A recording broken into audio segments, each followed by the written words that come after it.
అందరికీ నమస్కారం అండి. మనం చూస్తున్నటువంటి పూలు తెలుసు కదా, మందారాలు. మందారాల్లో రకరకాలైనవి ఉంటాయండి.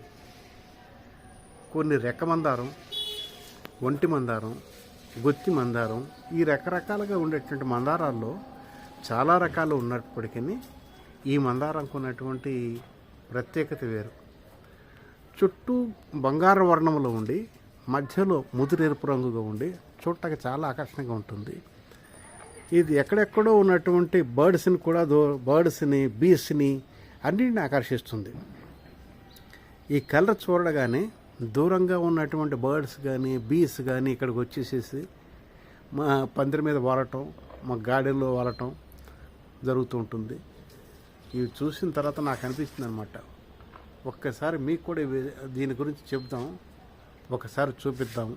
చూసిన తర్వాత మీకు కూడా అనిపిస్తుంది ఏమో, ఒకవేళ మొక్కలు పెంచకపోతే మేము కూడా మొక్కలు ఇటువంటి పెంచాలి, పూలు ఇటువంటి పెంచితే ఇటువంటి పూలు పెంచాలని మీకు కూడా అనిపిస్తుంది అనే ఉద్దేశంతో చిన్న ప్రయత్నం చేస్తున్నాను. ఒకవేళ ఇది బాగుంటే మీరు కూడా ఇటువంటి మొక్కల్ని, ఇటువంటి వెరైటీస్ని తీసుకొచ్చి పెంచుకోండి. ఉదాహరణకి మన పక్కనే ఉంది ముద్ద మందారం, ఒకసారి చూపిస్తాను నేను. లోపల ఉంది ఎక్కడో మందారం, ఇది కూడా బాగానే ఉంటుంది. ఇది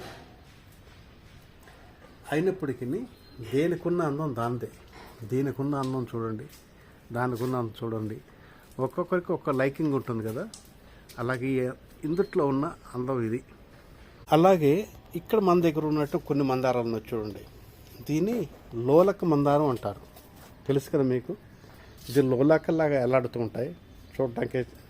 కింద ఇది చూడండి, కేసరి ఎలా ఎలాడుతుందో, దీని అందం దీనిది. అలాగే ఒక్కొక్క మందారానికి ఒక అందం ఉంటుంది.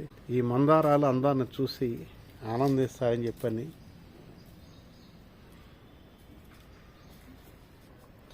అలాగే పూలలో, మందార పూలలో దీనికి ఉన్నటువంటి అందాన్ని గురించి మీ యొక్క అభిప్రాయంలో, మీ యొక్క ఒపీనియన్లో కామెంట్ చేసి చెప్పండి ఎలా ఉన్నాయి అనేది. సరేనండి, ఉంటా మరి. మరొక అందమైన పూలతో మీ ముందుకు వస్తాను. అప్పటి వరకు